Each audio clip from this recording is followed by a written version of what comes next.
welcome to Turtle Talk. And today, me and Barb have decided that we have a topic that we want to talk about. I need to pull it up on my browser here so we can get to it. Hold on. But anyway, Barb, are you there? How are you doing? Yeah. Well, this is our topic today. We'll see how we go with it. It's like, are our children growing up insane or growing up insane in America? And I found this link, definitely.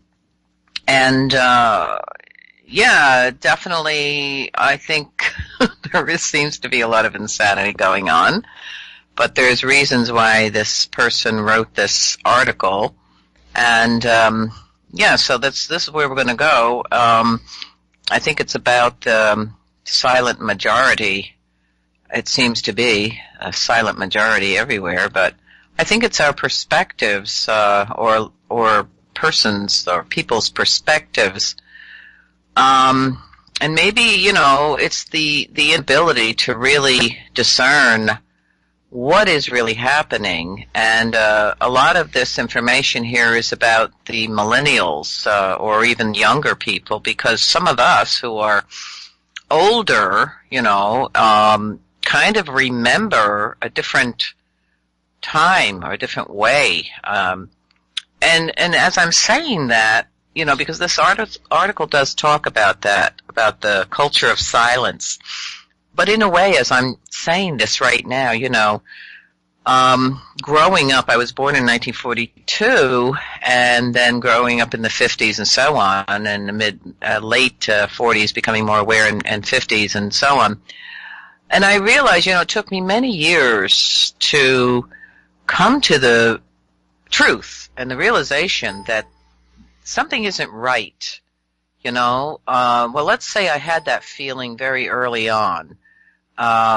But to come to the understanding of what wasn't right took me a while. And I can remember feeling as a young person, I live in America, the greatest country in the world. This is America. We're the good guys, and everybody else is the bad guys, That was certainly fed to us. So just saying that, I'm saying that now because this article is talking about a time that was different to me in that direction, where we intrude ourselves, our politics on other people, and certainly bombing other countries or intruding in other countries that we have no business in being there at all. No wonder people despise us and hate us. So what do you think, Patty, on this? Are we growing up insane, or growing up insane in America? Well, I think that we came to that consensus long before they did this article. We've been talking about the insanity that is part of society today. I mean, to look at the world today, it doesn't even, I don't even recognize it from when I was growing up. The people, the way things are done, the thoughts, the motives behind what people do, what they're willing to do. I mean, the insanity is completely across the board. It doesn't matter what sector of society you're in. If we look at simply politics right now, it is pure insanity. There is, if you're looking anywhere in the world at your governments and watching what they're doing, watching what they're saying, watching what they're getting away with, and watching what they're putting on you, and the media being in lockstep with them, and the movies and the TV shows being in lockstep with them, it's all insanity. None of it makes sense. It's contradictory. It's constantly filling our minds with problems and issues and resolutions that don't work, or resolutions that require a superhero. Superman or Batman will come in and they will fix it. The Flash. One of those guys are going to come in and fix it. We're constantly filled with nonsense. We watch more children's-oriented shows now as adults than we ever did when we were children. We just don't realize it. I mean, we have lost the ability to be sane. I mean, for the majority. Seriously, Barb, And this is a direct attack that has been stepped up. I mean, they've been doing it forever. We know this. But we have to admit that right now we are being completely saturated with MK Ultra, with radio waves, with the TV, what do they call it, when they're warping your mind on TV, subliminal. Subliminally, with the phones that you're putting up to your ears, you're frying your brains, on a regular basis, sitting in front of the Wi-Fi, being saturated with these waves of energy. It's a full-out assault. No wonder why. I wonder why there are any sane people today, Barb. Yeah, you add in the destruction of the family unit and the chaos that they've instilled in the family. Man, it's just insane. There's novelist Trevannion, who what he calls the Western symptoms, and he says it's not Americans I find annoying, it's Americanism, a social disease of the post-industrial world that must inevitably infect each of the mercantile nations in turn, and is called American. Only because your nation is the most advanced case of the malady, much as one speaks of the Spanish flu, its symptoms are a loss of work ethic, a shrinking of inner resources, because that's what he says, and that's so true, and a constant need for external stimulation, followed by the spiritual decay and moral narcosis. So you can recognize the victims by their constant efforts to get in touch with themselves, to believe his spiritual feebleness is an interesting psychological warp, and to construe his fleeing from responsibility as evidence that he and his life are uniquely open to new experience. But in the latter stages, the sufferer is reduced to seeking that most trivial of activities, like fun, something novel. It's a part of the present phase in our culture that our natural resistance to change has been distorted, and nothing is ever allowed to be good enough, nothing ever satisfactory. Where there's an underlying discontent, Patty, that's basically channeled into a desire for the latest things, and that's like this madness or insanity that I'm looking at. It's like, yeah, go ahead. Well, I was going to say, yes, and we've talked about this before, that our need today, and I'm speaking in general terms, to have the latest, to keep up with technology, that in itself, we've talked about that before, is a desire to know self in some way, to get in touch, but we've lost that spiritual connection. And that is what we need to be filling up. That is what these materialistic, consumeristic types of attitudes we have come from, is a lack of self, a lack of being and knowing where we come from. We feel like we have to have the latest technology, or we're not worth anything.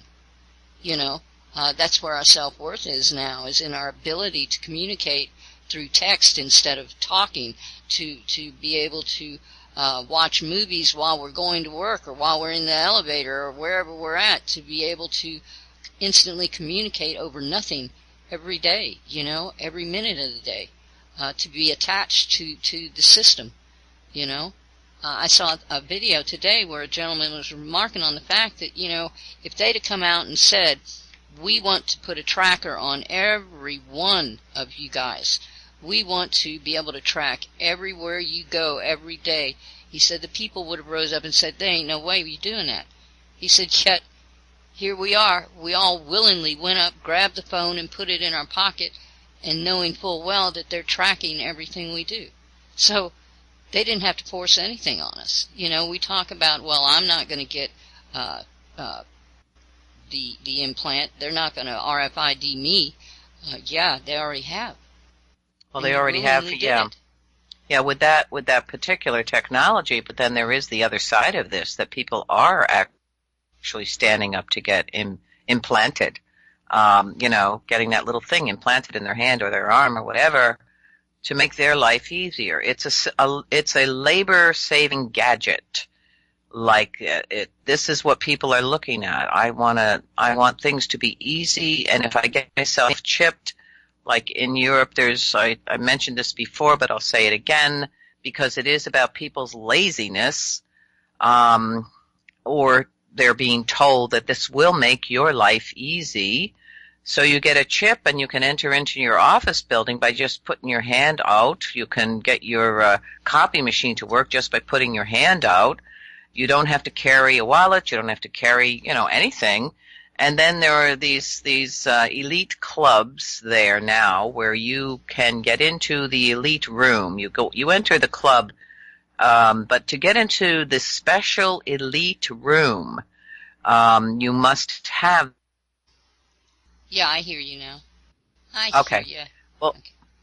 I was talking about the chips. People, these are labor-saving gadgets that people are told. It's like a promise of, you can be. This is comfortable for you. You have comfort. You have a labor-saving gadget. It's like this gleaming gem right in front of you, dangled right in front of you to make your life easy. It's about laziness, really, in my estimation. But, it's really that, to me, it says here too, the implications are clear that our culture does not allow us to grow up, because to do so would invoke a critical response and a revolution against the forces of tyranny. And we're looking at, this complacency, this apathy, and we're wondering, we did say that, well, people are in the streets more than they've ever been, but are they focused? Are they getting, are they wise, or are they just reacting out of anger and rage, So they're just like a bunch of children to me, a lot of them, not all of them, just running around screaming and ranting and being angry, but not focused, So I just feel that this is, the piece here that we're looking at that is causing this level of insanity, and this is really about the children, this particular article,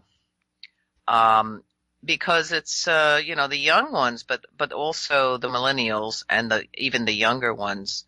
But in America today, it says the only reality that overshadows the stark ignorance of the general public is the overwhelming greed and complicity of those they let rule over them.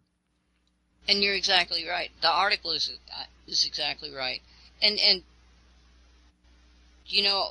Barb, when it comes to the children,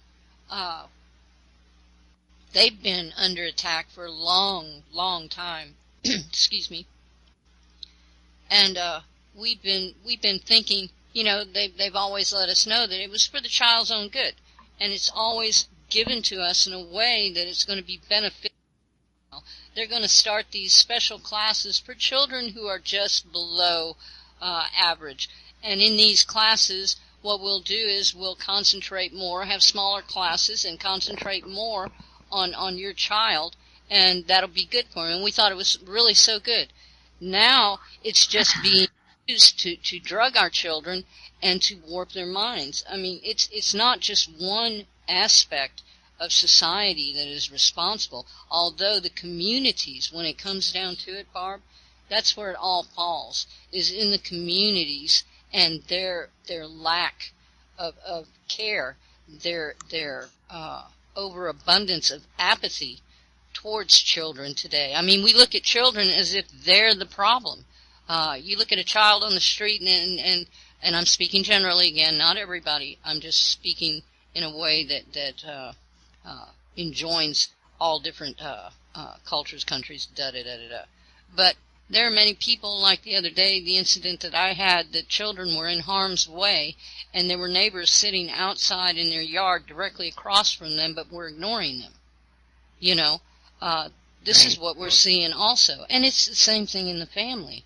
There's no longer time to sit with the children. When is the last time, well, it still happens, but when is the last time anybody out there who has a child that they went and spoke to their elders? that they got to sit down and actually hear some stories from their elders, that the elders were actually involved in the family. When was the last time that you spent time with your child that didn't have to do with TV, that didn't have to do with video games, that didn't have to do with sports, that didn't have to do with all of these non-committal, generic forms of entertainment, when it was just you and your child pretending, playing house, playing whatever, when was the last time? Well, now you see families at a table in a restaurant together. They all have their iPhones. They're not even talking. Yeah, and they're that's not a even breakdown. communicating. It makes it so much easier for the state and the control to take control of your child, because they no longer have that family bond, that unit that lets them know that this is where I belong. They're just existing in that just the same as everybody else. You're 2 feet away, but you have nothing to say, and you're sitting there both in your own world with your own friends that don't have anything to do with your family, just texting away, or playing video games. No interaction between families anymore. That makes it so much easier for them to do what they're doing. And I've always said it will only take 3 generations, and what we know today could be totally absent from the future of our children's children's children. They won't even know the things that we know today if we don't pass it on. This is how they're so able. I look at our generations right now, and I think 3 generations ahead, each incrementally more pushed into this new way of doing things, technology being plugged in, and I think about what our children will be 3 generations from now. Think about that. Think that they may be so totally plugged into the machine through technology that they won't even know they exist, or won't know what existence is. This is where we're headed. The main thing for me that I've noticed, of course, for quite a while now, is the disconnect from nature. How nature is. Because when we're basically brainwashed and trained from very early on. And, Karen was reading some excerpts from that link that she put up, and it's right on about the authorities, how we're trained from very early on to listen to the authorities. The authorities abound in every part of our life from the beginning, very beginning, and our parents were inducted in this way as well, and our grandparents. So we have generations there that were brainwashed to believe the authorities say, and the authorities, have the they tell us the truth. They tell us what is this, what is that, how to think, how to live, what we should aspire, how we should become. This is all, part of that disconnect from our fundamental nature, which to do with nature, and that's a deliberate. Are really deeply connected to brainwashing systems through media, handheld media, the TV, movies, Hollywood, and so on. And there's a lack of connection to nurture their fundamental nature, their essence, the truth of who we really are. So that, to me, is a very serious piece, because that allows you, and as you grow up, as you move into further generations in the future, who have no relation, no awareness, no connection, no knowledge system of nature, of what is nature, that's a great loss in my estimation. So that allows you to not really care, have no connectedness to anything. You don't care what they're doing to it. You don't care that there's this huge die-off of animals, of the water nations, of the forest being cut down. You're too busy. You're too complacent. You're too distracted. Either you're distracted with, your consumer life or your iPhone or whatever it may be, or fear. fear and survival. That's another part of this ploy, of this game, this agenda. But it's separation, not only from nature, but from each other.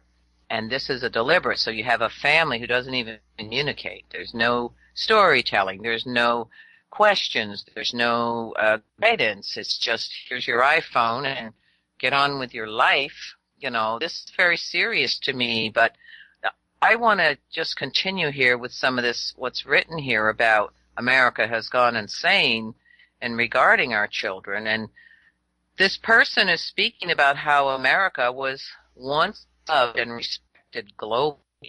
Today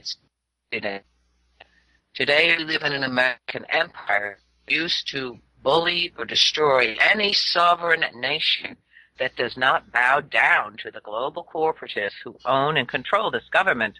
And we were just talking about that, in the chat on while Karen was on, and about what's going on with these countries and Iran and other countries, several of them who are not playing the game. And so we now conduct perpetual warfare against nation after nation under the laughable pretext of bringing freedom and democracy to its indigenous population, something that never seems to get accomplished. Of course, it's never going to get accomplished. Government health agencies, these are private corporations, knowingly hide life-saving scientific data, the massive harm being perpetrated by vaccines that is basically research that is paid by us. Say receive highly successful and life-saving cancer treatments, one must go abroad because they are illegal in this country. Why would life-saving treatments be illegal? I just read a little article, I didn't go into it, I just read the title that finally the U.S. the Food and Drug Administration just admitted that cannabis does heal cancer. All right, but we don't know where that's going to go, right? Because that's a very big business in a lot of ways. As that is illegal still in most places. So there is a continuous and massive drugging of this society, which is said that it's the most drugged on the planet for fictitious ailments that only benefit the manufacturers, and likewise the absolute knowledge concerning genetically modified organisms or biotoxins that we are exposed to on a massive scale, food and chemicals other countries have banned in order to protect their populations. When I read that other countries have banned genetically modified foods, I'm like, what the heck? It's like, boy, you have to follow the money on these things, Why wouldn't the people, why wouldn't we be protected? Why aren't our populations being protected? They're throwing this stuff at us left and right, poisoning us. So all of this is basically, and too much more, the radiation, the fluoride, atmospheric spraying, is putting us and all of society at a huge risk. It's facilitating a fall from a healthy society at neck-breaking speed. But it is our most vulnerable, the children that are suffering by the biggest margin. We are failing our children. So we live in a society where scientists are stating our children will be the first generation in record history to suffer a shorter lifespan than their parents. Did you ever, in your wildest dreams, imagine that you would hear anything like this? This type of information? Well, I'm just blown away, Barb, that we're here at this point and that we got here. I mean, hearing that kind of... We put this together before. We did. We've been talking about this, right, for so long. But it's what is really hard for me to see is that we're here, that we are witnessing the worst that we could have allowed, and we're actually doing it. And there are many people out there who actually think they're doing the right thing. This is what blows my mind, is that what's the solution? Do we have solutions? I mean, we're going to talk about that in the second hour, but it's a scary prospect for me, Barb. It's hard for me to get my mind around the fact that we are here right now, even though, like you said, we've talked about this before many, many, many times, but the total insanity of everything is exponential compared to, what my mind's eye saw. Does that make any sense? Yeah, sort of. I mean, nothing's making sense to me today. I've just, today I was down in the back on our land where our lodge is, and I was loading the sacred pipe, the Chinumpa, and praying for all this, everyone, I was looking at some recent information on Standing Rock, for instance, and I saw this amazing, there is a wonderful movie, it's a documentary, I think I sent it to you guys. I'll see if I can pull it up and put it in the chat. It's about the beginning of the Standing Rock, the young woman who started this. And it's her story, but it's the story of all the people there, Standing, the part 1, it's called Rise. I'm going to put it in the chat, this was so powerful. And there's part 2 also, so you can, after you finish watching that, you can go, go there. And let me see if I can get back to the chat here. Well, where are you? I've lost everybody. You can hear me though, right? Yes. Yes, you are heard. Okay. Let me see if I can get, I think I've lost TCT. I'm coming back though, you guys. But what I was saying was the sadness that just overwhelmed me about the people, the young people, because this is a young woman who is started this rise for the people there, and she, at the end, of course, was when they Trump put out, that he would allow this to go through, and her I was just heartbroken. She was heartbroken, and she was weeping, asking for her people, her own people, to please come and please stand up for the water, for life.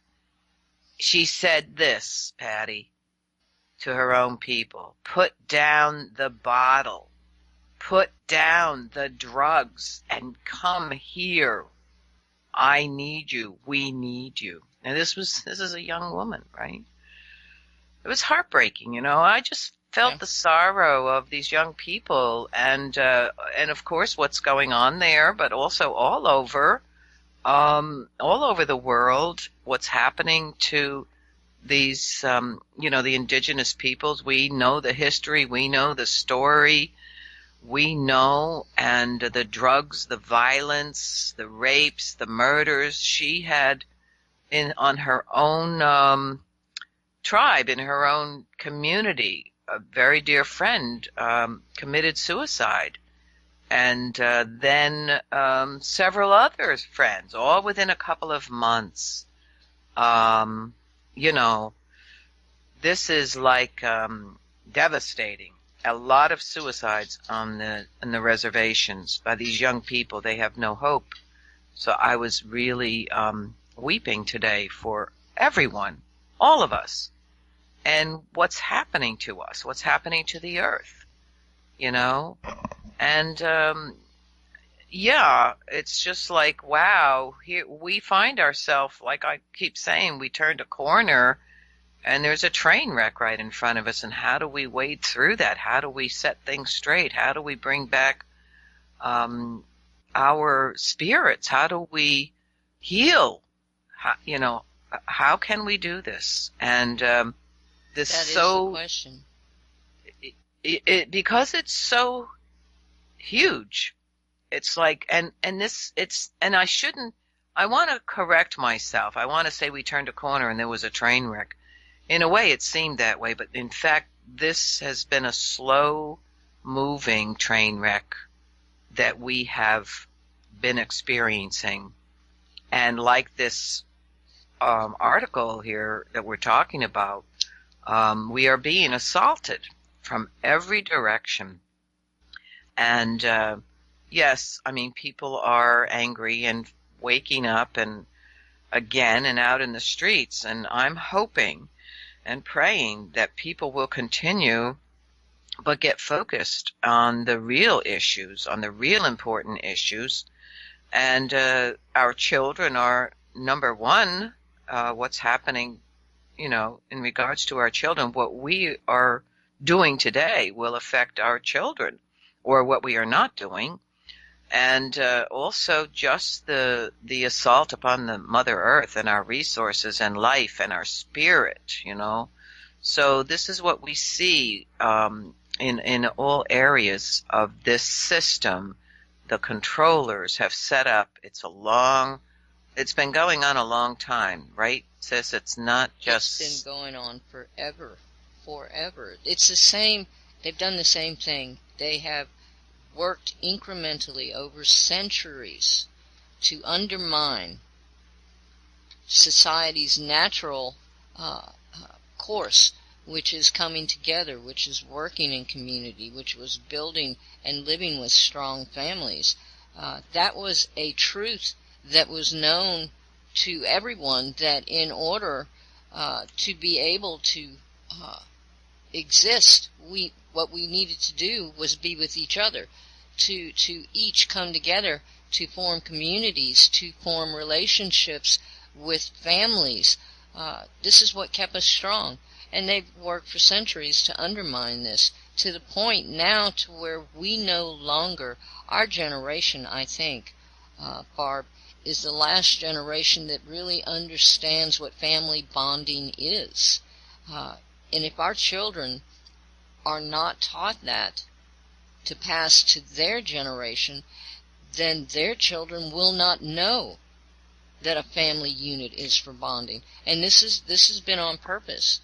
We are at a point right now to, you made a comment when you were talking about the young child. The mother was crying. This is where we're at today. Children, there's no empathy for their parents.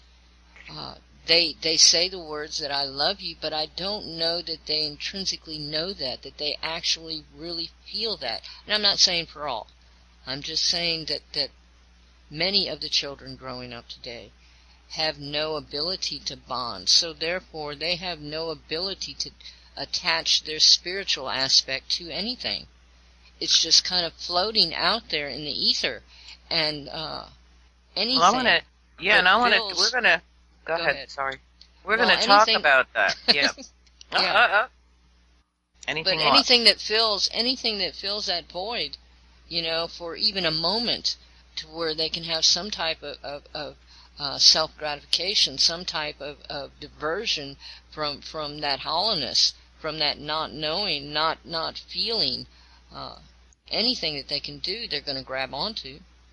And we've got enough out there for them to do that. When you feel hopeless, when you're a young person, think about it. If you're a young person, think about if you have no hope. I mean, it's not only just the young people on the reservations. It's the population of young people, a greater population of young people who have no hope. And all they have in their lives is technology being pushed upon them, or drugs, or alcohol. And many of them feel hopeless. And a lot of young people that my friend is a teacher in a school, private school, where these young people are talking about the end of the earth, and they're saying, well, everything's going to die anyway, so Why bother? We don't even care anymore. This is really sad. These are young people, 14, 15, 16, and certainly on the reservations, a lot of them, Rosebuds, Pine Ridge area. Pine Ridge is like a third world country. You wouldn't believe it. People don't really realize it. But we have, inner city third world countries circumstances too, where how do these children, how are they going to survive? How are they going to make it? How are they going to love? Because you're right, they don't have a connectedness, a bonding to, in a natural way, not only to their own family, to mother, father, because there's a lot of the breakup of the family, a lot of alcohol, a lot of drugs. And it's interesting to me because what we're going to talk about in the next hour is what is called the continuum concept. It's allowing human nature to work successfully. And what that is, it brought to my attention that there has been a deliberate, and we may have talked about this before. I know I've spoken about this to some people, about when an infant is born, okay, immediately the infant is taken control of by the authorities. Everything about that experience, about that little, if you're in a hospital birth, everything about that little person coming here, that little sacred being coming here, is immediately assaulted. Every part of that birthing experience. So there is no natural bonding. And what we're going to talk about is allowing human nature to work. And that this is from a Stone Age tribe, basically in South America. They're called Stone Age because they have no technology. And they have more wisdom and more understanding and connectedness to how to allow a little person, a little child, to grow, to become, to have self-esteem, self-assuredness, its own power, will, connectedness, and discernment by the way they bring up their children. And our culture is so messed up and screwed up the way we're programmed by the authorities to bring up a child and what to do with an infant and so on, so that we're really degrading the natural function, the fundamental nature of the children. So we'll talk about that but this is what I'm seeing, that this is a deliberate, everything about our lives, if you think about it, everything for generations here, we have been taken over by those authorities that we were told we must listen to, we must believe in. They have all the answers. They're the authorities. There's the health authorities, there's the political authorities, there's the religious authorities, there's, the education authorities, there's every part of our lives is run and ruled by a system that is authoritarian, who is screwed up. They don't give a crap about you. They don't care. They have an agenda to destroy the spirit of ourselves, our children, and our whole system, our connectedness to the mother nature, to life. And this is what we've been under here. And it's kind of interesting because Colleen popped a question in earlier in the chat. Well, how come we weren't taken over by the authorities or something along those lines? Colleen popped in, and I kind of said, well, because we're special. And then I was thinking, maybe it's not so special because we're the ones, right? Yeah, Laws had also said something about that, and that's a question that I've pondered for a long, long time. I mean, I don't have the answer to that, but yes, I've asked myself over and over and over and over, what makes me so special and others like me that we were not taken over? Because, for the most part, and we've talked about this also, Barb, we were born this way. Yeah. We were, for some reason, I don't know why. Well, can't Patty, tell you why. I have my perception on that because we have talked about this, and the only thing I can conclude is here we are, you and I, and, I would say Colleen and, all the others who are speaking on these radio shows, who are speaking the truth, doing our research, because we have a love in our heart, and we understand the wrongs that have been done to our people, our generations, to this Mother Earth for centuries. And I feel that this is one piece. We were given a job here to do. We came here for this job. And so I don't want to say I'm special, I only want to say that I do have a very deep, strong, powerful connectedness to spirit and to this sacred way that saved my life. And I do want to say that it took me a journey in my life to get to this point, and many things occurred that built my connectedness, my strength, my perspectives, my wisdom, that I had to go through. I had to go on a journey of life to get to this moment, to be here with you and to share this information, because we have such a love for the Mother Earth and a connectedness to the people. And I feel that, I think we all made an agreement. I'm not so special. I think every human being had a purpose, has a purpose, had a purpose. Some got sidetracked. Some got lost. But there you go again. I mean, I agree too that if some of us were born with the charge that we made of what we would do in our lives, of the contract or whatever it is, then everybody did. So why then what was the thing that broke that connection to what we set out to do? Why are some of us, even though I did some crazy things when I was a kid, and I did. When I was growing up, I had no boundaries except for the ones that I created myself, right? And that was from learning. So I really had quite a few experiences in my life, and I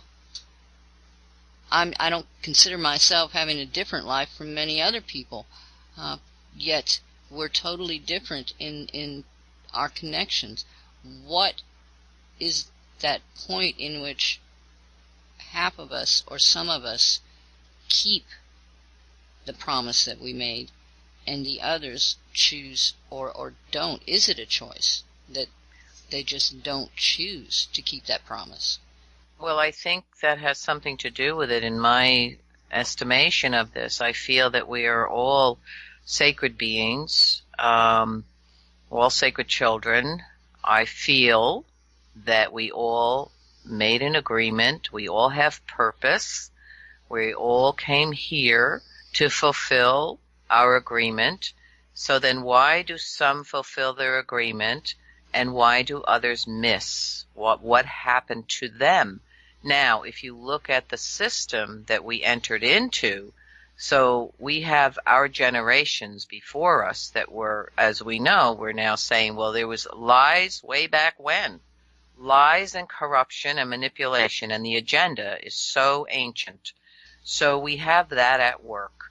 We have free will. Every human being was given the gift of free will to choose, to learn right from wrong.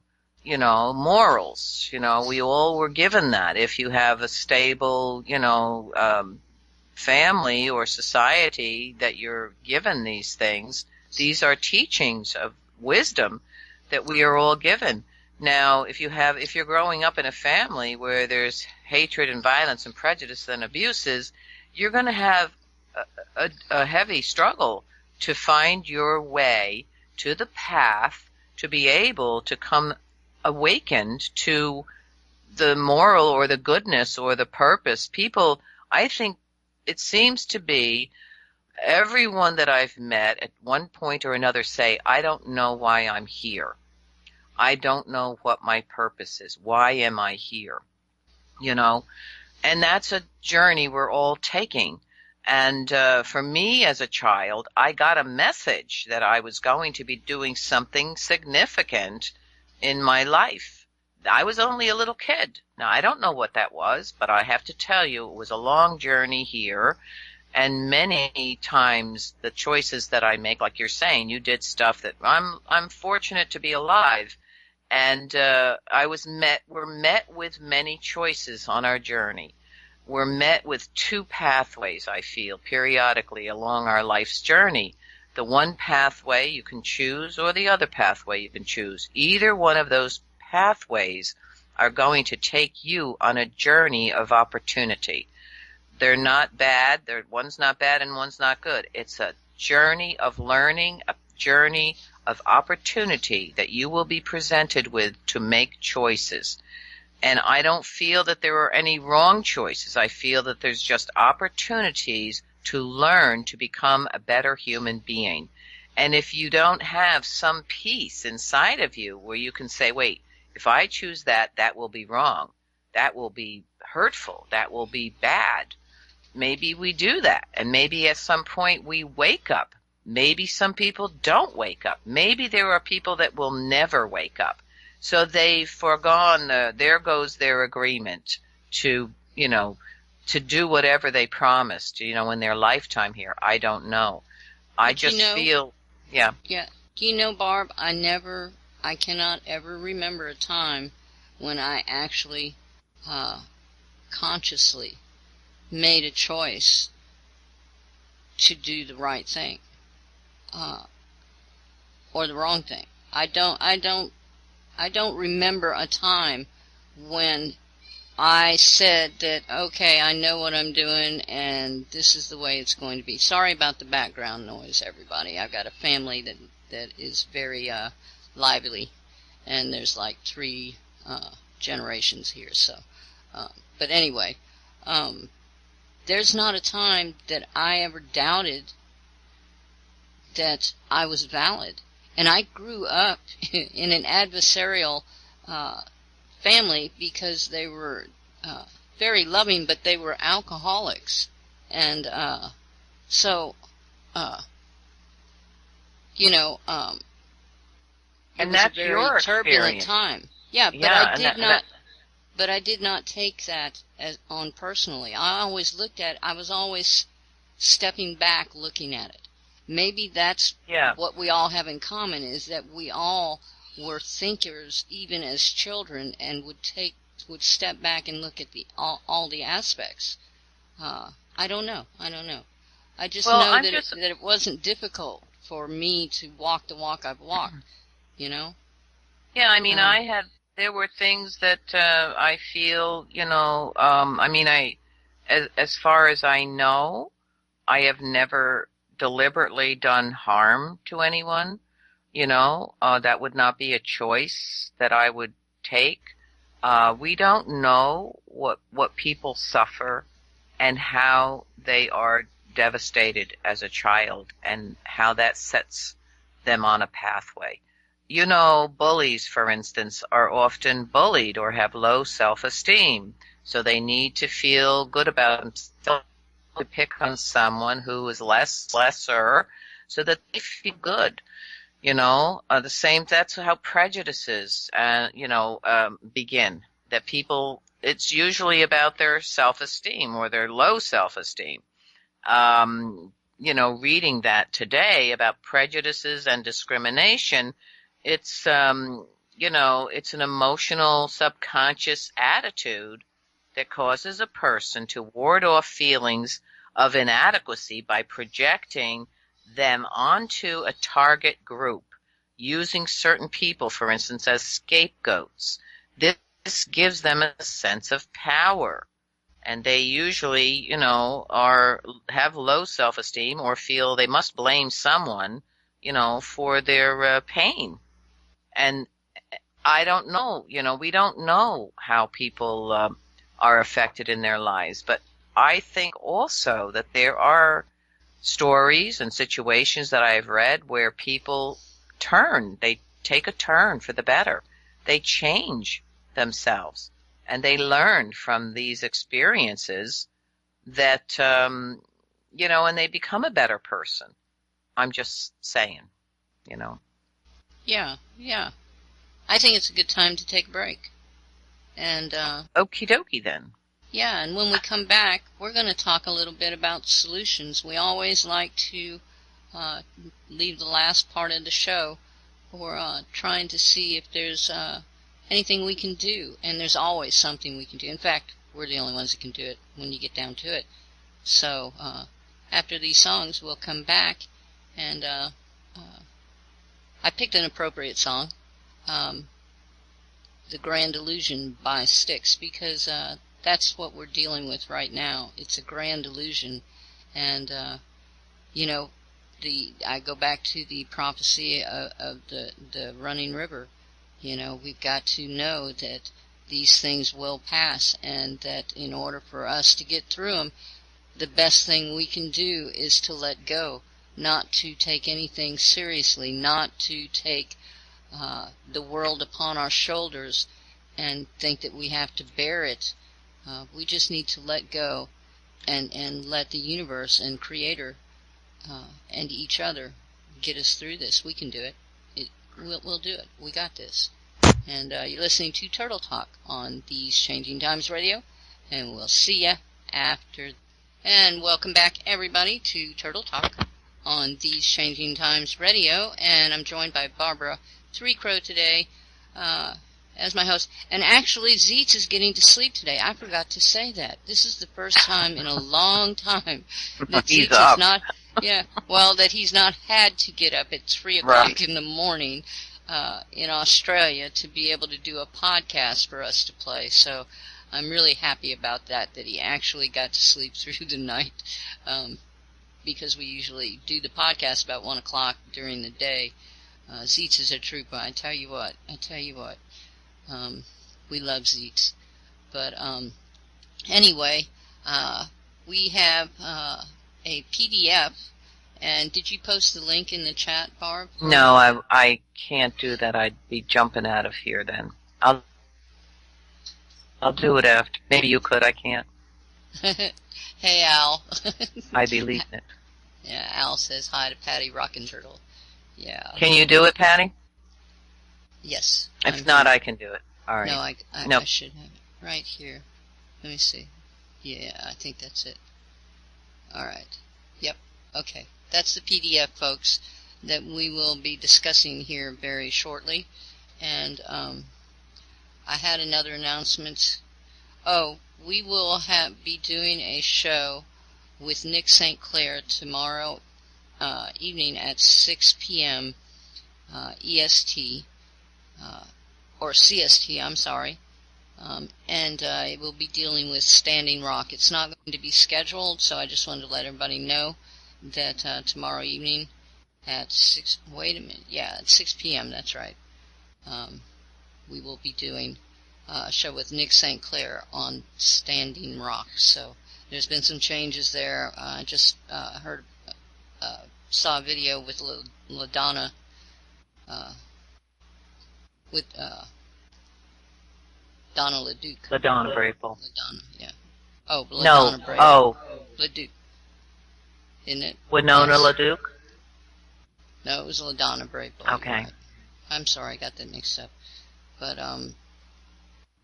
she was talking about how the camp is now cleaned up and stuff. There's you can find it on YouTube. I'm not sure. I saw it early this morning, so my brain has gone on to other things since then. So, but anyway, they'll be on tomorrow night at 6 p.m. I wanted to get that out there, and it won't be. I might put a promo up about it, but it won't be on the schedule or anything. So, but anyway, Barb, we've got this PDF that the continuum concept, allowing human nature to work successfully, by Gene Leadoff. A conversation with Michael Mendiza, and you want to take us into this? Barb, you're breaking up pretty bad here. Yeah, I think what we're going to do, I didn't do it at break, and I should have done it. We're going to play one more song, and I'm going to reset my Skype because my Skype signal is really, really bad right now. So I'll put a a little song on here. Okay, everybody, I think we're back, and I think resetting Skype might have helped it. I'm not sure. I hope so. I've gone ahead and stepped off of chat, though, in case that was being part of the problem. Sorry I can't be with you guys, but this way at least maybe we can get into the topic without having to deal with all the breakups and stuff. So go ahead, Barb. Okay. So this is this person who's writing this encountered some people in South America that were living in the Stone Age. And she realized that she had unlearned a great many assumptions about human nature. So, and it became clear to her that we have made a terrible mistake about what human nature is, that we are under the misapprehension that we're born bad, or in the official words of the Church of England, innately depraved. And this is not true. And, again, I want to say that we're talking about an authority here. This Church of England is an authority who has, put out this information that every one of us, our parents, our grandparents, and so on and so forth, were born innately depraved. And so this is about the true nature. This person, she says, one thinks, well, that these are savages. They red paint and the father in cloth, so they're not people. But they're exactly the same species we are, except that they are behaving the way we evolved to behave. We, on the other hand, are mistreated. Infants and children treated appropriately for our species. And this is the piece that I was talking about earlier, about how the minute we are born, we are taken over by the authorities. And there is that lack of bonding, and you'll understand what I'm talking about the more I get into it. And crucial that bonding is. So we keep recreating an antisocial population. No one is born rotten, she says. You just don't have bad kids. It's not true. There is no such thing as a bad child, but we can make them bad. Ironically, the reason it's possible to make these profoundly social animals bad or antisocial is because we are so social. Our parents, our tribesmen, our authority figures clearly expect us to be bad or antisocial or greedy or selfish or dirty or destructive or self-destructive. And it's not that they expect us to be that way, it's that they program us to be that way. I'm putting that in. Our social nature is such that we tend to meet the expectations of our elders. Whenever this reversal took place and our elders stopped expecting us to be social and expected us to be antisocial, just to put it in gross terms, that's when the real fall took place. And we are paying for this dearly, as we see with our young people. Just imagine the neurotic and psychopathic people we have become. Why do we have a 50% divorce rate? Why do we have so many police? It's not just Americans. It's the whole Western labor and misapprehension of what human nature truly is. Now, that's what she learned from her experiences. Here's how she describes this. She said her later partner, the Belgian, when he saw the little Indian boys run with their bows and arrows, swooping and jumping, he used to say this as a joke. They were playing Indians. The fact is, no matter how roughly and wildly they played, it was never antagonistic. Very rarely did they have accidents, and there was no supervision by children 3, 5 around all day. One would sit here. You can hold the baby while you're sitting down, or watch out. Very small children are trusted to take care of infants because 5 minutes ago, babies, they just know how to take care of babies. Here we are, great big grown-up louts in our 20s and 30s reading books about how to take care of babies. I'd be embarrassed to admit to the Indians that our women don't know how to take care of their children until they read instructions written in a book by a man that they've never met. And the Indians wouldn't have any respect for me if they knew that. If you were there, you wouldn't either. And I want to just pipe in here, and I want to say that Dr. Spock, in the 1940s, wrote a book about babies, how to take care of your babies. Now, this, what he prescribed was so devastating, so brutal for these little babies, and I was one of them. I found out, I asked my mother, he advocated that if a baby had clean and lay the baby down, that starts screaming, you do not pick that baby up. You never pick that baby up if that baby is screaming bloody murder. You will spoil the baby if you do. Now think about that. You're a little tiny person. You need touch. You need smell and the sound and the nurturing and the heartbeat of your mother. You need that. Well, and a child, an infant, does not, he's not, they're not crying for no reason. There is always a reason if they are crying. They're not trying to manipulate the situation. They're not spoiled. There is no way that you can spoil an infant like that. An infant cannot be too close to its mother. I'm just saying. Go ahead. No, you're absolutely right. But the point that she's making here is the bonding and how crucial that is. But what happened to those children is really damaged them. They weren't picked up, and they would be screaming their head off. So think about that. Yes, you're not trying to manipulate anything. You just need touch. You need someone. You need your tribe, right? And so that's an emotional, psychological, devastating experience, and he really screwed a lot of people up. So in their experience in the jungle, every man, every woman, every child knows how to take care of babies. And I don't mean to be disrespectful to our experts.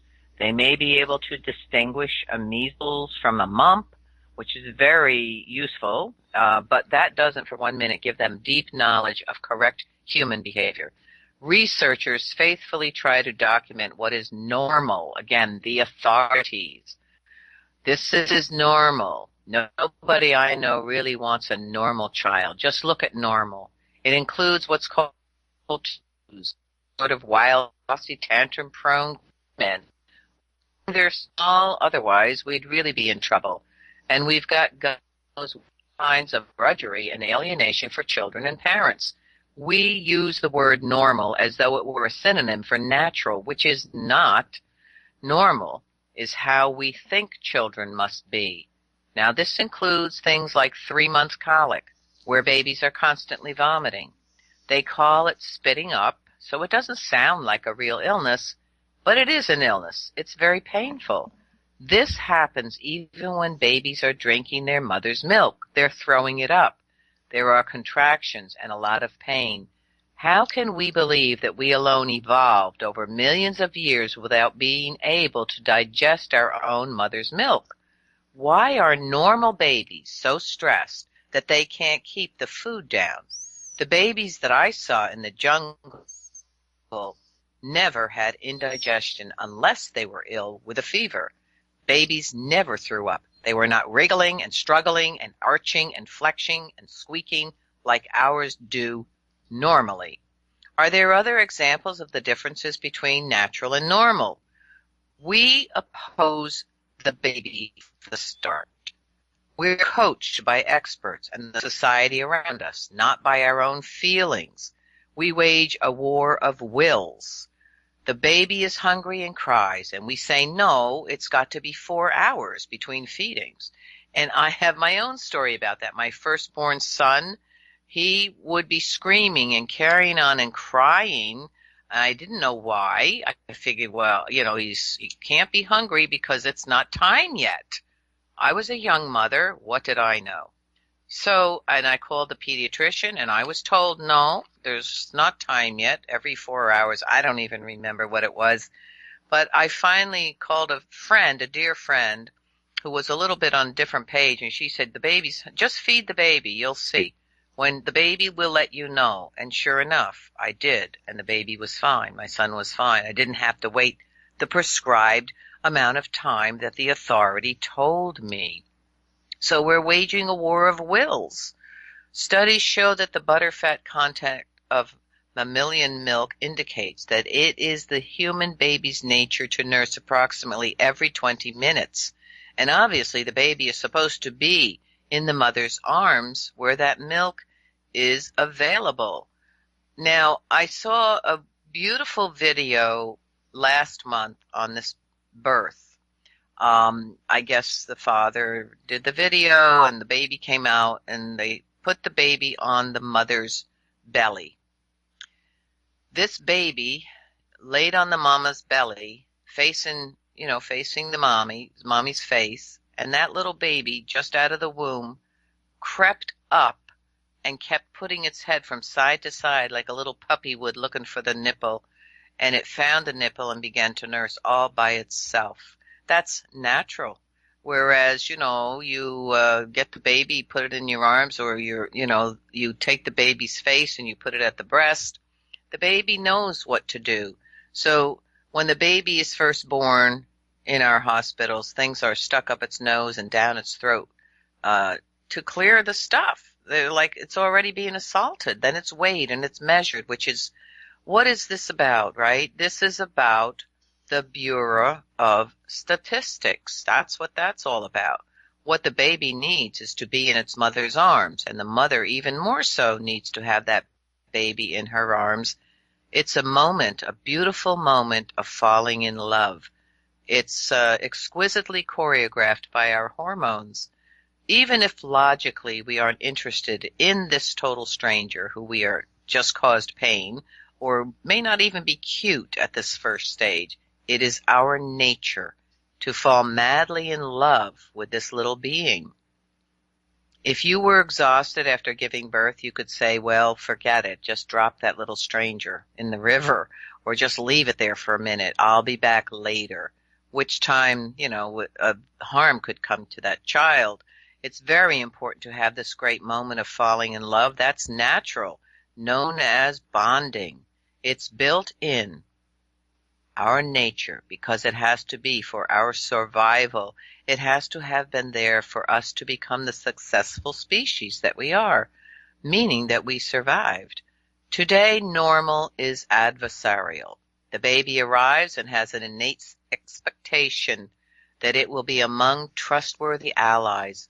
That's not what happens. From the baby's point of view, he or she feels like they're not on my side. And I want to talk about that innate expectation. We have something natural within us, which is called ama-a, which is to be expectantly and indulgently loved. That is innate within us. That is very natural. Baby comes in, I expect to be innately and fundamentally nurtured and loved. I always say, well, I think we know that we are sacred, as every little one is sacred. Whatever I want, they say no. I want to be with my mother. I want to be close. I want to be safe. I want to be with someone alive who is breathing and warm and smells right, feels right, and who touches me and helps me feel my own flesh appropriately, not a lifeless box with a lifeless cloth in a bright lit place. I don't want to hear myself screaming in my own ears and hear other people screaming around me and get no response. This is the little person thinking, right? When I scream, I expect something to happen, not just to scream, but because I'm waiting. I'm expecting something, and it doesn't come, and I scream until I'm exhausted. So normal is adversarial. Do you want to chime in here, Patty, before I go on? Well, I was just going to add that to what you were talking about. One of the worst things that can happen to a child that has just come into the world from the womb is to place it in a cold room wrapped tightly in a blanket, put in a box, like you said, and left there alone to cry. And that's the first experience that this child has, other than the poking and the prodding that goes right before that. But to be placed and then ignored, like you said, how many times do you go up to a nursery window and you see the babies in there just crying, and nothing being done, Heartbreaking, right? yeah, yeah. It's really, but it's And normal.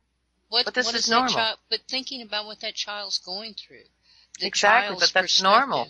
Yeah, I'm saying yeah, I'm using, I'm being not nice here, but that's normal. We accept that, you see.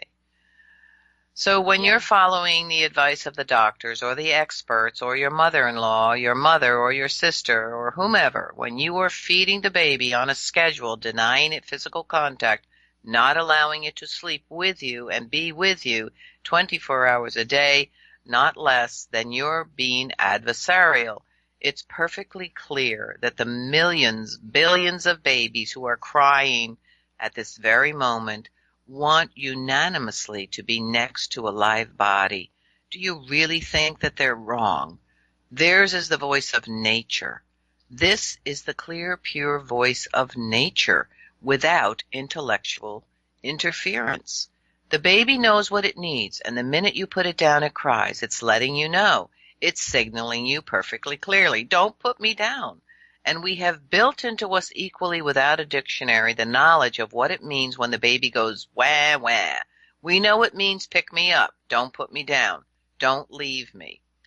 Until very recently, doctors routinely performed operations on babies without anesthesia. The baby screams, but the trained professional, the authority, denies it feels pain. How can mothers deny their own innate wisdom? How can we have drifted so far off? It's easy to see how this normal but unnatural behavior perpetuates itself. When a baby girl is born and her mother doesn't answer her cries, she feels that she has no power to signal and summon help. Unfortunately, human nature is such that she cannot blame the parent, so she feels she's not good enough, not lovable enough. I haven't done the right thing. I'm not worth responding to. This is universally the reaction of babies. They feel that they haven't got it right or they're not good enough because they're so social, ironically. They believe in the authority of their elders, their parents. If parents don't come, they feel that their instincts to cry was not right. They don't know anything else, and it doesn't work. As they grow older and look under blades of grass to see what's growing or cutting up worms or tasting things, and they hear, "Don't do that. No, don't do that. Bad. Naughty." Their faith in their own instincts are constantly undermined. Don't touch that. You'll hurt yourself. Don't get up on that. You'll fall. If babies were allowed to trust and develop their innate wisdom and intelligence, they wouldn't fall into the swimming pool. They wouldn't dream of it. Now let's talk about trust. How could we have gotten to this place where when the baby's screaming, we deny our natural innate tendencies to respond and pick it up, both in the medical field and also as mothers? Our faith in our own instincts is undermined right from birth. The first job we have on earth, which is dictated innately, is that of an explorer. We go around sniffing and tasting and touching. We look at everything. I call this our fundamental nature or our original essence, which is wonder. We're in wonder at everything, right? You see these little ones, they're like in awe and wonder, tasting and touching and exploring. So, but people say, don't touch, that's dirty. Don't touch that, be careful. You'll hurt yourself. Don't do that, you'll break it. All of which is undermining our feeling of competence and our trust in our own instincts. What do you think about that, Patty? I think that's perfectly true. Now, if you see your child walking in the highway and you know that's different. That's different. Yep. We're not talking about that. But right. As a child, I was allowed that freedom. I was allowed to go where I wanted and do what I wanted as long as I was not underfoot. That was perfectly all right. And I learned from my parents. I learned from my family that there were some things that you did not want to do and some things that you should not do. I watched, I learned, and Exactly. I reasoned it out, you know. That's right. Yeah, And yeah, you grew confident, and you grew right. confident in yourself. Yes. So, yeah, so here we are. It's like when you get to school, people say, sit still, fold your hands, and don't talk to your neighbor. And you wonder why children are being drugged and diagnosed as ADD and ADHD, because, no child can sit still and not talk to their neighbor. It's not natural. So these teachers, Not are without a pushing. Game Boy in their hand Well, now, yeah, yeah, but they're not allowed of that in school. right. But I'm just saying that teachers are now just throwing these kids at the principal or telling their parents that you have to take your kid to a doctor because he needs to sit still and be quiet. He's disrupting my classroom. So now all these children are on drugs, and more than one drug because one drug is suicide issues, so the doctor just prescribes another drug. Well, Have and a, it's more advantageous.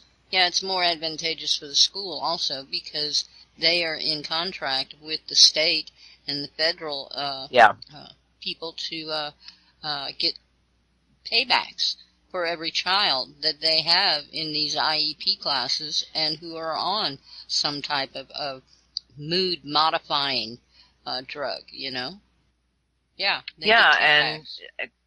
But what they're really destroying these children, and they want them educated, the authoritarian education, basically so that they can become the little sheeple. They kill the spirit of the child. That's what their program is, in my estimation. And this is what we're talking about here. So whatever children are doing, they are learning. They're learning like little sponges all the time, but they're told, stop it because this is worthless. What is important is this. Pay attention. A is for apple. Everything else is undermined and pronounced worthless. A isn't even for apple. It could be for aardvark. It could be for God knows what, anything you want. They arbitrarily tell you that A is for apple. Nothing else counts. And they persist. All your authority figures tell you that your nature, which is to explore, is worthless. If they don't teach you, you're not learning. Now, I've recently come to the startling but obvious conclusion that learning occurs naturally. Wow. But teaching isn't natural at all. I cannot remember ever seeing any of the people I'm talking about who live so successfully teaching. In other words, these tribal people. The little ones are learning from the older children or from the adults, but nobody's teaching. They're learning on their own initiative, which is so powerful. You don't have to augment it. In fact, you can't really augment it. There's no way you can make a child learn better than he would if he or she wants to. By the time we have our first child, we're so conditioned not to believe our innate feelings that we have total strangers in the hospital tell us what to do, and we don't know any better. We have an exquisitely evolved, innate knowledge of how to do things. Mothers know that the baby should not be taken away at birth, but they have been so conditioned to believe in an authority and not themselves that they deny their own wisdom. We've described normal. Let's contrast it with examples of what you would consider natural. Natural means that they never left physically alone, not at birth, not ever. The idea of isolating a baby and letting it cry is wrong. When you think about it, during the time we evolved, which covers millions of years, we have always been held by someone. As pre-humans, as hunter-gatherers through the beginning of agriculture, we were never left alone. And if we had been, we might have been gobbled up by some wolf or a bear. Babies need to be in the arms of their mothers, certainly for the first few days or even weeks.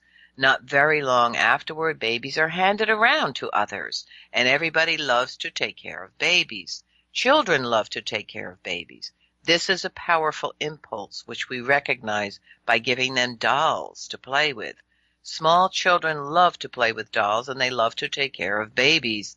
In fact, they're extremely good at it. They haven't learned how to do it wrong the way we have. They instinctively do it right. So the question was, how did you see this illustrated with these native people in the jungle? And she describes how she saw one little girl, 3 or 4 years old, sitting in a hammock. She was swinging back and forth with a great chubby baby in her arms all day, except when she took the baby to the mother to nurse. She was singing, Yoguanta, Yoguanta, Yoguanta, which is the Indian word for baby. If she wasn't sitting in the hammock, she'd be running around with the baby and doing something else, not paying attention to the baby, but doing something else and carrying the baby with her. What happens with this is a rich experience for the infant in her arms. The baby's getting a feel for the pace, right? It's exactly right. Exactly right. Yes, I just wanted to add that. Yes. Well, Patty, you know that in our culture they had what they called the cradle board, right? Yes. And what that cradle board was, that the baby was with the mother all the time, whether she was working in the fields or whether they were riding the horse, whatever it was, that baby would be in that cradle board, could see everything, and was with the mother, was with the people, with the family, and so on. And in other cultures, they carry the baby in a wrap or a sarong when the women are in the fields. That baby is in that rhythm of the mother bending or moving. She's there. She's being stimulated, right? That's what's going on there. Exactly. And they have the things today that you buy, baby slings, they call them. Yeah. And these are good. When I first saw these come out, I was really impressed. I wanted to say that, my daughter, she has raised her children in the old ways. Even though she went to a hospital, she had a midwife. This is all possible. It's no more expensive, if you have insurance, to have a midwife deliver your child in the hospital than it is to have a doctor. My daughter had strict say from the time that she entered that hospital, when they could touch her child, how they could touch her child, and when they could take her child. And she was very adamant about that. And the child, my daughter's children were raised just like that, Barbara, with her. They slept with her during the day. They were with her always. And she has brilliant, imaginative, creative, loving, these children are beautiful. I have to say. My adopted daughter also, she did 3 home births, and the last one her husband delivered because they were in the middle of a snowstorm, and the doula, the midwife, couldn't get there. And the babies have slept with her. She's breastfed, and I'm like, these little guys are 10, 7, and 3. The 10-year-old knows how to cook, knows how to bake, handles knives on his own, as well as the 7-year-old is learning that. There's no fear. There's no oh, don't do that, don't touch that. There's guidance on how to do this, having the child stand next to her while she's cutting and showing them, and not no alarm, no fear. And you should see the capabilities that these young people have. It's pretty extraordinary. It is. It's the same way with my daughter. My 9-year-old granddaughter she cooks, she bakes. My 3-year-old grandchild cooks and bakes. Neither one are afraid of anything as far as being so many children today. I have grandchildren who are afraid to go in the tall grass. Who are afraid of a wasp or a bee. Well, I know hysteria. Exactly, and I know of people who dress their children in their finery, and if they get a little splash of dirt or mud, the person is hysterical. So this is what he calls this she calls this in arms phase. It's an important phase. Before it starts crawling, the baby cannot discharge its own excess energy. I'm not talking about any new age thing called energy. I'm talking about the physical energy. The difference between being dead or alive, in other words. If you broke your leg skiing and in a cast you couldn't move, you'd get pretty twitchy and irritable. So that's, you couldn't discharge your excess energy. A baby whose energy is not being discharged for it by the person carrying him is in that twitchy, irritable state. This is a principal contributor to the stress that produces colic, indigestion, the aching, and the flexing. When a baby moves and kicks in this kind of spastic way, you can see that it is uncomfortable. It's trying to expel this uncomfortable energy. Babies in the jungle, in Bali, and other such places are carried around by active persons discharging the energy field for both of them. Their muscle tone is soft, the babies. They're not tense. They don't make squeaking sounds. They make soft sounds like cooing, and there's no tension. The idea that babies are fragile is also simply not true. They're incredibly unfragile. The more action there is, the more jumping around and leaping about and seeing things, the better the baby likes it. We see this when we have a baby sitting on our knee and it starts doing giddy-up actions by itself. It does. It starts jumping.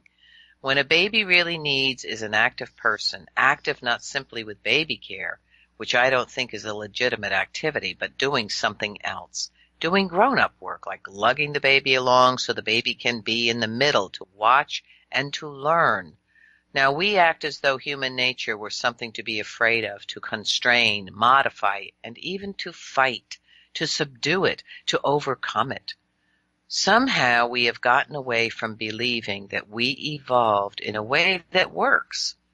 We believe that our nature has to be modified or opposed and even controlled from the very beginning, and this is exactly what we've been talking about, what this authoritarian system is all about, is the controllers controlling our true nature, the spirit within us, the awe, the wonder, the creativity that is natural to us without fear or shame. All these things we acquire: low self-esteem, shame, humiliation, fear, doubt in our own self. These are all acquired. We're not born with these things, right, sis? No, we're not. We're not born with it, and that is what is so strange, that you can take a child within 2 years and teach them all the fear that will keep them from becoming who they truly should be. By the time a child is 2 years old, you have already decided for that child whether they will be open-minded, creative, and imaginative, or they will be sullen and confused and unsure. Within 2 years. Yeah, That's all it takes. We just expound on top of that year after year after year. The assault on and then our they children, go to school. Right. Yeah. Exactly.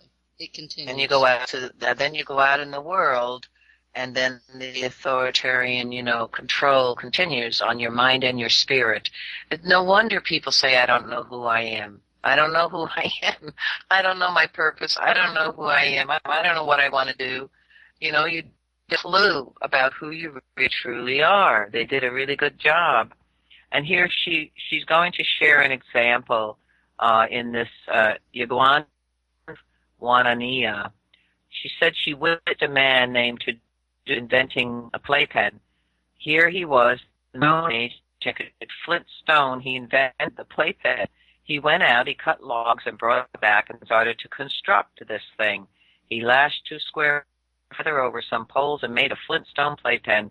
And he son, who I can't pronounce the name, I'll just say his last part, Wana, Ananasiawana, I think, who was about 1 year old, who had just started to walk the week before, and he plunked him into the middle of the playpen. Father, he stood back admiring his handiwork, and then the little boy just looked around and saw that he was trapped, and he let out a huge scream. He was horrified. He screamed, and his father didn't for 1 minute think, oh, he'll get used to it, which is what we would do. The father didn't justify or rationalize. What does he know? He's only a baby. He's only 1 year old. He'll be safer this way, and blah, blah, blah. His father heard the child's screams of horror and realized instantly that he had made a mistake, that his invention was not suitable for any child. Then and there he broke the thing up and he threw it away. This is the trust that I'm speaking of, the difference between us and them. We would not consider the child's view at all. We'd say he doesn't know, but this is his or her best interest. This is for his or her best interest, and they'll get used to it. These Stone Age mothers and fathers know the voice of nature when they hear it, and they respond to it. Nobody in that village would have done any different. They respect the voice of nature. A baby doesn't have any other voice. The voice of the baby is nature. It was the same family. There was another incident. They had dug a pit to get mud to make the walls of their house, and they were throwing branches and some things, and it had rained and was partly filled with water. And again, this little boy was taking first clumsy steps. He would go to the edge of the pit and he'd sit down. Then he'd stand up and he'd fall on his bottom, but he never would fall into this pit. Whenever he fell, it would be the other way. So he goes on to say, because I want to go further with this, I'm just skipping here. Again, the point is trust. We are paying a terrible price when we do not trust our human nature, which works beautifully when we do. When we don't trust it, our expectations are inappropriate for ourselves and our children. And I also want to say, on Beyond Reality, I'm talking about the spiritual warrior, and I'm talking about our own connectedness, our conscious awareness to things and how important that is, how we need to build that, how we need to have self-confidence, to be conscious, to discern and to live life, in a good way. And this is really about that, is we don't trust our fundamental nature. We don't trust our innate wisdom. It's that's been dumbed out of us. So these are prime examples about what we're talking about. So first tell the children how bad they are, and then we tell them to be good. What we're really saying is that they should pretend to be good. If you thought someone was good, you wouldn't need to tell them to be good. The neighbors are coming to tea, going to kindergarten, and you say to your child, now you be good. It means pretend to be good, because we need to know what you are. You bet. The message goes straight to the heart of the child, to his feeling, where his self-confidence is being formed. What's formed is a feeling that I've got to learn to hide what I am. I'm antisocial, but I'd better try to look good to get by. And I want to say that this is, we learn how to comply. We learn, in order to survive, to comply to the authorities. So we are, in a way, abandoning our own free will, our own sense, our own wisdom, in order to comply. We're pressured and forced to do this. So this becomes uncomfortable and very inefficient way to behave. So here's an interesting example. An American baby called Donovan, who was on a trip that I took a couple of years ago. This baby was just a year old. He was crawling along the edge of the hotel swimming pool, and his mother, Lisa, like most good, loving American mothers, was constantly next to him, putting a hand out as though he were going to fall into the pool. And I said, look, let's just do this if you can bear it.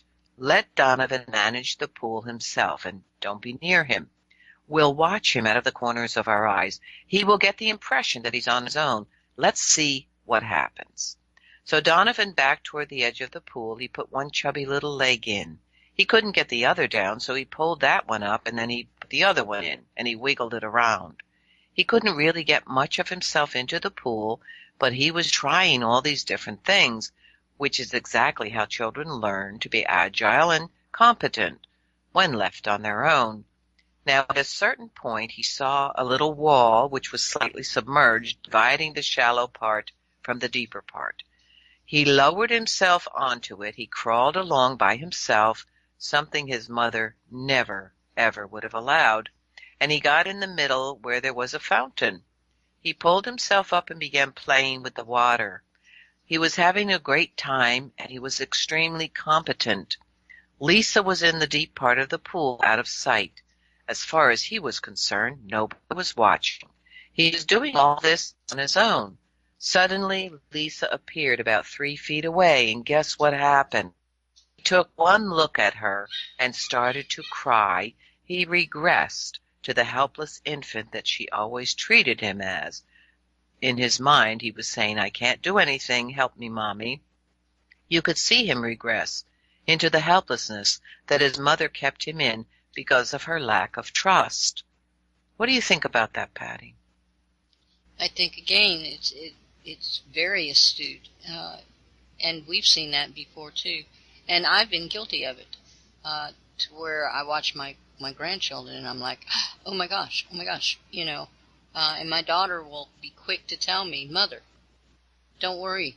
Mom, don't worry about it." And I'll catch myself, and then I'll sit back and I'll watch. And, I have watched my 2-year-old, 3-year-old now, but when she was 2 years old, I watched her negotiate a chair, a lawn chair, up to a trampoline, and then negotiate yeah. And all the while me thinking, oh my gosh, all the things are running through my mind that are going to happen, And she gets up on the trampoline and she's good to go, Right. And my the thing is, I think, if I tell my granddaughters, you better watch out, they kind of look at me like, "Sure, Grandma, okay," and go on and do their own thing, Right. Well, we learned that. I mean, as a grandma, too, I learned that. I have to catch myself as well. Don't do that. Oh, you'll get hurt. I did it last week. I said the kids were wrestling around, and the 10 and the 7 and the 3-year-old wrestling around and carrying on the bed. And I stepped in and I said, "Look," I said, "somebody's going to get hurt." I said, when we were kids, we were all running around and jumping around, and somebody always got hurt. And I heard myself say this, and I was more, like, wow, what a train. Growing up as a child, I got hurt a lot. My brother got hurt a lot, and I can remember my mom on several occasions saying, "Well, maybe you shouldn't do that again." When I can remember my mother, my 2 siblings, older siblings, and myself. We would be wrestling and carrying on, and my mother would yell at us to say, "Somebody's going to get hurt," and we were having a good time. But in her mind, eventually somebody was going to get hurt, and so society is unpleasant and dangerous, unhappy, alienated, and unstable because in childhood our nature, being confident, joyous, and loving, has been undermined, and we simply live the way we are expected to live, and I'm adding because the authorities have told us to do that. What we believe is what we make our experience into. And boy, you and I know that. We've talked about that a lot. And what we believe is what we have been taught to believe by our parents and various experiences as well as authorities. So she talks about how she works with clients and how to build a relationship with their children, how they can deal with them as well as trying to repair their own feelings about themselves as parents. And it is important to do both. She does invite them to do something that she calls non-adversarial child care. It's difficult for even the most loving parents to stop being adversarial. When first told that they are adversarial, a parent will say, "No, I'm not. I adore my child. I do anything for that child. I spend all my time doing things for him. I cook, I wash, I clean. I spend all my time following him around." But what they're doing is following them around all day, adversarial, like saying, "Don't do this and don't do that." That's not an ally. That is an adversary. So that's someone who's opposing. They say, "Well, you've got to teach them discipline." Well, no, you don't have to teach them discipline, it turns out. All you have to do is expect them to behave socially, and they do. If they have been treated with respect from birth, if they've been carried around and slept with every night and handed around to other people, but always been in physical contact, been in the middle of the action, in the middle of life, without being paid attention to, they don't need attention. In fact, they don't want attention. They want to be able to pay attention to you. They want to be your satellite. They don't want the parents to be their satellite. So we think we're good parents if we wait on the children, bringing them ice cream and putting on their clothes for them and carrying things for them. So I've got a couple of rules. One is never do anything for a child that it can possibly do for itself, even if it takes a little longer. Because every time you do something, not only do you give the child the message that it's inefficient or incompetent, but you're actually preventing it from learning, from having faith in its own ability to accomplish and figure things out. Let them figure it out, right? Exactly. And you know, it is hard. I know there's a lot more today that a child can do to harm themselves, but that does not mean that you know, especially in the house, there are things that you have that you don't want your child. But if you're having a baby, then you have 9 months to figure out how to have your home be a place where your child can experience life, where it can be curious, where it can poke and push and all of these things. And children will, and they should be encouraged to do that. And it's hard. I know a lot of people are working today, Barb, and they're raising children, and they don't have the time or the energy anymore to put into the intensive parenting that needs to go into raising a child that is capable of being on their own and making the right choices and decisions in their life. But that's the gist of the thing. You have to decide. You've got 9 months to decide once you are expecting that that child is your priority. It is the first priority. And I know I get a lot of flack from this, but I will tell anybody that if I do believe, have always believed, and will always believe that if you're going to have a child, then the first 5 years of that child's life belongs solely to you and your family. And that's another thing that's been corrupted because, you know, people are, and that's unfortunate. It's not their fault mostly. They have to work, and that's the separation of, you know, there's a lot of one-parent households, and that's a sad thing because the children are suffering. And, you know, I saw this a while back. This little toddler was learning how to get around, and he fell down on his little knees and hands, and he was okay, but his mother jumped up, and he saw his mother coming. As soon as he saw his mother coming, he started screaming. So I saw the change in him, you know, and if she had just let him be, he would have figured it out. He would have got okay. Maybe he needed a little, like, you know, support, but it was like she created this different scenario by her alarm. You know? Yeah. So don't be centered on the child all the time. What this does is it gives the child the feeling that you don't know what to do because you're constantly saying to that child, would you like mommy to do that? Or would you prefer daddy to do that? What they really want is to feel calm inside, knowing that its parents know what they're doing without asking, because I'm just a baby. I don't want to have to tell you.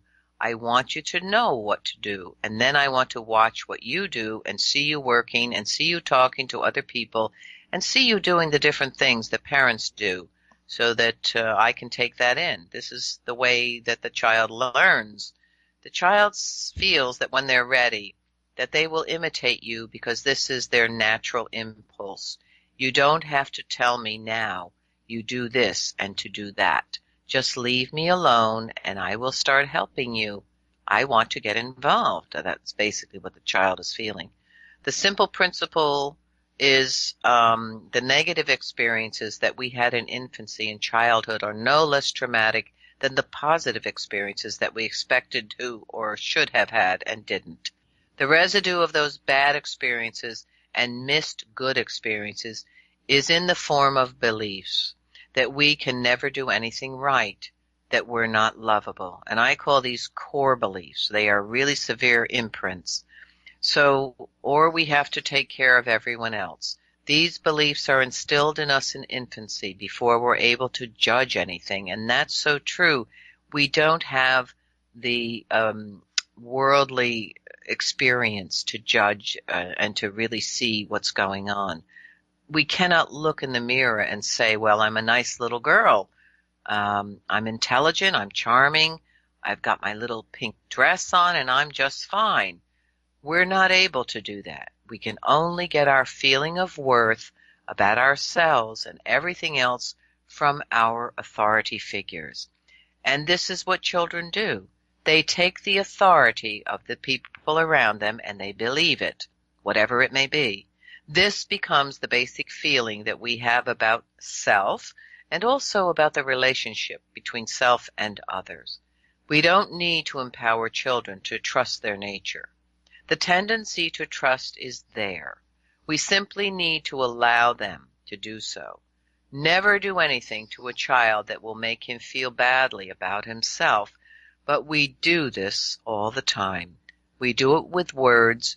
We do it with looks. There are two ways we treat our children.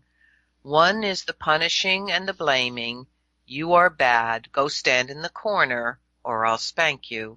And the other is permissive. That's perfectly all right, darling. If you want to walk on Mother's face, she doesn't mind. We don't know any other way.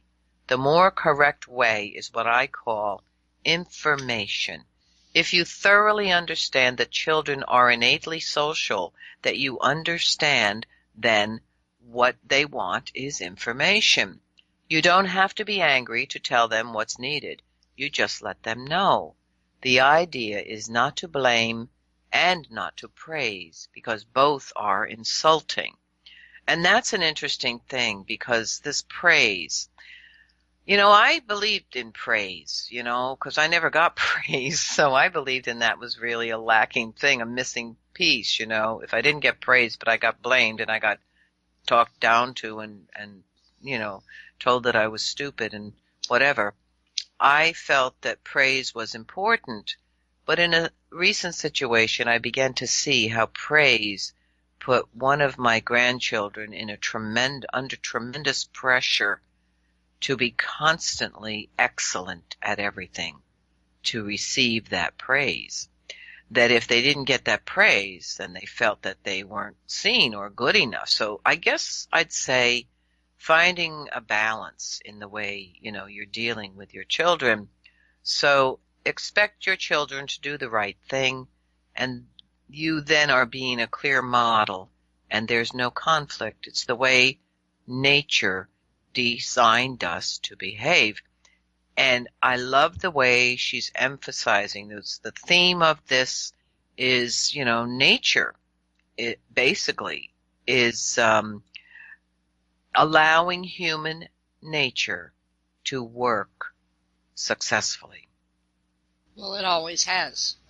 If we look back through history, nature, it can't be perfected upon. It is the most perfect system that there ever has been. And if we can live by the laws of nature, we can get as close as we possibly can. But we are out of time, and it's been a really good show. We had a little bit of distortion. Skype, for some reason, is not playing nice today.